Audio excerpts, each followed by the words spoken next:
ទឹកភ្នែករមៀលធ្លាក់គ្រប់ពេលដែលបានមើលឯកសារចាស់ៗដែលពាក់ព័ន្ធជាមួយនឹងការបាត់បង់ទាំងនោះជាពិសេសនៅពេលបានទៅទស្សនាប្រាង្គប្រាសាទផ្សេងៗចិត្តក៏ចំបាញ់នឹកដល់ម្ចាស់ស្នាដៃអាល័យវង្សភៈអប្សរាមានរូបយក្សានិងស្ដេចចក្រពង្សទ្រង់តទល់ប្រយុទ្ធគ្នាមើលទៅហាក់រស់រវើកក្រោមស្នាដៃអ្នកច្នៃពន្លាកទឹក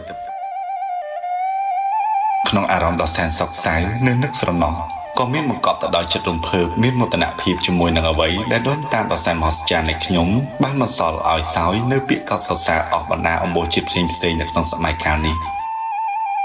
មើលចុះស្នាដៃនៃស្ថាបត្យកររបស់ដូនតាខ្មែរមកដល់សពថ្ងៃនេះក៏ពុំមានប្រទេសណាដែលពូកែនៅក្នុងសកលលោកនេះអាចបំបែកនៃក្បួនសាងសង់នៃប្រាសាទទាំងនេះបានឲ្យបានក្បោះក្បាយប្រាប់ចម្លើយបានទេសូម្បីតែខ្មែរយើងដែលជាកូនចៅនៃអ្នកសាងប្រាសាទថ្មទាំងនេះក៏មិនអាចមានចម្លើយច្បាស់លាស់ប្រាប់គេបានដែរតាមពិតទៅការសាងសង់អ្វីមួយគឺត្រូវតែមានប្លង់ឯកសារសម្រាប់សាងសង់ឡើងតែក្បួនឬក៏ប្លង់នៃឯកសារទាំងនោះត្រូវបានបាត់បង់ក៏ព្រោះតែភ្លើងនៃសង្គ្រាមចេះតែឆាបឆេះឡើងជារឿយៗបណ្ដាច់បណ្ដោយឲ្យដង្រាក្បួនទាំងនោះត្រូវបានបាត់បង់សូន្យឈឹងអំពីលោកានេះដោយមិនបន្សល់បានតែលោកអ្នកចាប់អារម្មណ៍ទៀតថាហេតុអ្វីជនជាតិខ្លះចង់បានប្រាសាទរបស់ខ្មែរយើងម្ល៉េះតែហេតុអ្វីទើបគេមិនអាចយកទៅបាន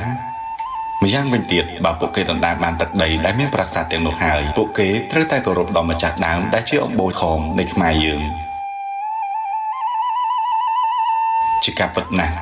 កាលពីសម័យមុនអ្នកដែលជាអាគមភ្លើងងឹតមានច្រើនមានតាមកម្រិតខ្លាំងនិងខ្សោយផងដែរ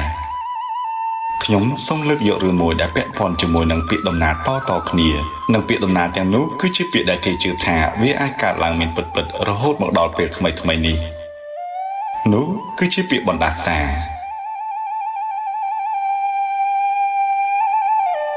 មុននឹងត្រូវបានសាងសង់ឡើងនៃប្រាង្គប្រាសាទនីមួយៗគេតែងសេពមន្តគាថាចងអាគមនៅទីនោះជាច្រើនប្រភេទតាមអ្នកដែលចេះអាគមរៀងៗខ្លួន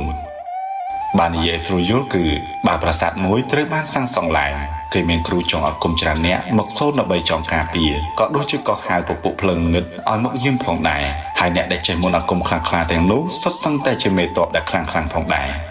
ក្នុងនោះក៏មានការចងដាក់បណ្ដាសាបញ្ចូលសម្រាប់ខ្មាំងសត្រូវណាដែលមិនមែនជាជនជាតិដើមដែលពួកគេមានបំណងមិនល្អសម្រាប់ដែនប្រាសាទទាំងនោះការចងបណ្ដាសាឡើងមិនមែនជារឿងងាយស្រួលទេគេត្រូវប្រើពេលវេលាយូរសម្រាប់រៀបចំពិធីតាមបែបលទ្ធិព្រហ្មញ្ញមានការថ្វាយលោហិតសត្វនិងលោហិតមនុស្សតាមលក្ខខណ្ឌផ្សេងមានទាំងការថ្វាយវិញ្ញាណជូនដល់អស់ទេពនិករដែលពួកគេបានជឿបណ្ដាសានេះគឺមិនមែនគ្រប់គ្នាអាចចេះតែដាក់ចងបានឡើយគឺទាល់តែអ្នកដែលហ៊ានលះបង់ខ្ពស់និងមានចិត្តវិញ្ញាណផ្សារភ្ជាប់ទៅជាមួយនឹងម្ចាស់នៃធាតុទាំង5ដែលមាននៅក្នុងលោកនេះធាតុទាំង5នោះមានដូចជាទឹកដីភ្លើងខ្យល់និងឈើយើងដឹងហើយថាធាតុទាំង5នេះត្រូវបានគេយកមកធ្វើជាប្រយោជន៍ប្រើប្រាស់ក្នុងជីវិតប្រចាំថ្ងៃតែទន្ទឹមនឹងនោះធាតុទាំង5ក៏ជាអាវុធមុខពីរអាចធ្វើឲ្យមនុស្សមានទុក្ខភ័យផងដែរគ្រោះទឹកជំនន់ភ្លើងឆេះផ្ទះខ្យល់ព្យុះជាដើម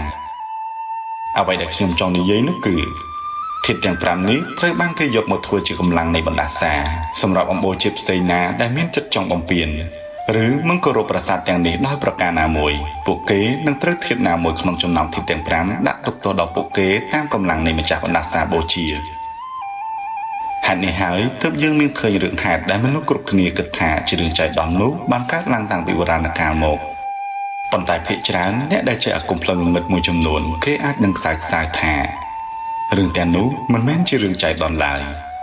តួយ៉ាងដូចជារឿងដែលត្រូវបានជនជាតិមួយដែលធ្លាប់និយាយភាសាដូចទៅនឹងភាសាក្រុមកម្ពុជាធិបតីរបស់យើងដែរគ្រាន់តែកាលនោះគេមិនទាន់មានអក្សរប្រើប្រាស់គ្រប់តួនៅឡើយទេចំណែកភាសាប្រើប្រាស់ទៀតសោតគឺគេប្រើប្រាស់ភាសាកម្ចីនគរផ្សេងទៀតមកកំឡាយទៅជាភាសាផ្ទាល់ខ្លួនរបស់ពួកគេក្នុងនោះក៏មានភាសាខ្មែរទៀតផងនិងបានយកអក្សរខ្មែរយើងពីដើមនោះទៅប្រើប្រាស់ភាគច្រើនបន្ទាប់ពីពួកគេបានចូលលុកលុយកាន់កាប់តំបន់មួយដែលជាតំបន់ប្រាសាទខ្មែរពួកគេក៏មានគោលបំណងចង់វាយកំទេចទម្រង់ដើមចោលនិងបំពានទៅលើដែនប្រាសាទទាំងនោះពួកគេក៏បានជួបរឿងហេតុដ៏អាក្រក់ដែលមិនធ្លាប់នឹកស្មានមួយគឺមានព្យុះភ្លៀង7យប់7ថ្ងៃរហូតជន់លិចបឹងបួទន្លេផ្ទេរមកលិចតំបន់ដែលគេបានត្រួតត្រាថ្មីនោះឲ្យលិចតាំងតបនៅពុំបាន ទើបសម្រេចចិត្តដកទ័ពទៅទីទួលសុវត្ថិភាពទាំងដែលស្បៀងនិងរបស់របរមួយចំនួនទៀតត្រូវបានខូចខាតមិនអាចយកជាប់ខ្លួនទៅជាមួយឈានមកដល់សម័យកាលកំភ្លើងយន្តនៅជួរភ្នំដងរែកគេក៏មានបំណងចង់បានប្រាសាទព្រះវិហារនិងបានអះអាងថាប្រាសាទទាំងនោះគឺជារបស់គេទាំងមិនអៀនមាត់ក្នុងនោះក៏មានការផ្ទុះអាវុធនាំទុក្ខភ័យដល់ប្រជាជនដែលរស់នៅតំបន់ក្បែរនោះជាខ្លាំងនិងមានទ័ពស្លាប់របួសជាច្រើនអ្នកមិនយូរប៉ុន្មាននៅក្នុងប្រទេសដែលមានបំណងចង់បំពេញចង់បានរបស់គេមួយនោះក៏ត្រូវបានទឹកជន់លិចស្ទើរគ្រប់តំបន់បណ្ដាលឲ្យការរស់នៅរបស់ប្រជាជនរបស់ពួកគេវេទនាក្នុងមួយរយៈពេលកាលពីថ្មីកន្លងមកនេះក៏មានការលួចចម្លងរចនាបថប្រាសាទអង្គរវត្តថាជារបស់ខ្លួនថាជាស្នាដៃបង្កើតថ្មីរោងចក្រគីមីមួយនៅក្នុងប្រទេសនោះក៏បានផ្ទុះឡើងនិងត្រូវបានព្រះអគ្គលេបត្របាក់ឆេះយ៉ាងសន្ធោសន្ធៅនៅពុំបានធ្វើឲ្យប៉ះពាល់ប្រជាជនគេរាប់ម៉ឺននាក់រស់នៅក្បែរនោះពុំកើតថ្មីកន្លងមកនេះក៏មានការផ្ទុះឡើងនៅក្នុងបណ្ដាញផ្សព្វផ្សាយដោយយករចនាបថប្រាសាទខ្មែរដាក់ជារបស់ប្រទេសខ្លួនប្រាប់ពិភពលោកលទ្ធផលគឺព្រះអគ្គក៏បានឆាប់ចែកឡើងនៅក្នុងតំបន់មួយនេះជិតសមុទ្ររបស់ប្រទេសគេនេះខ្ញុំមិនទាន់រៀបរាប់រឿងហេតុកាលពីចង់កោះយកអង្គរវត្តទៅដាក់ប្រទេសខ្លួនផង